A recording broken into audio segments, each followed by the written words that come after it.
naman po kayo na malabong mangyari, pinagulaanan niyo po ito. Pero tanungin na po namin, ano ang nakikita ninyong dahilan bakit kailangang maisama ang pangalan ng dating ombudsman sa issue po na ito? Oo. Iyon ang isang masalimuot na katanungan na palagi kong tinatanong mula nang lumabas yan. Opo. Bakit nga ba ako dinadamay sa politika? Hindi naman ako politiko.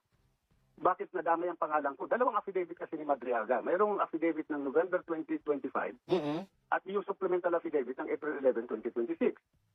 Sa April 2025, hindi naman niya binanggit ang pangalan ko. Ang binanggit lang niyang pangalan doon ay yung Ryan Kilala. Opo. Okay?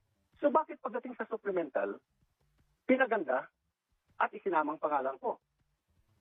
Kailangan ba, sa tingin ko na lang, siguro, Labrador Robert, palabiro ako. Opo. Ang tingin ko na lang, siguro, nagagwapuhan sila sa akin, kailangan magkaroon ng ngipin yung kanilang aligasyon, kailangan magsama sila ng ombudsman.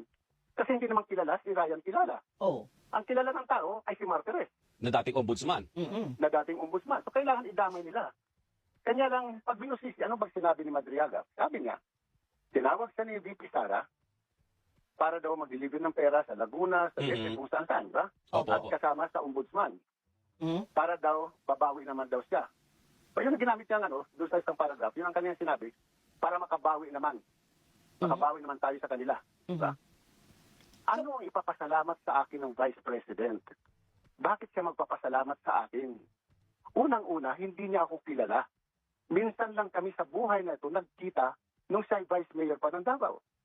Pangalawa, bakit siya magpapasalamat sa akin? Hindi ko naman siya ibinoto nung eleksyon. Ang ibinoto ko ay si Tito Soto. Aba.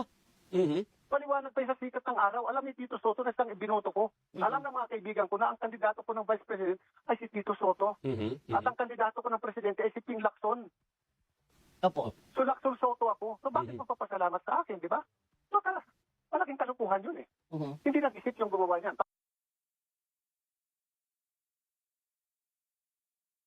Ogo.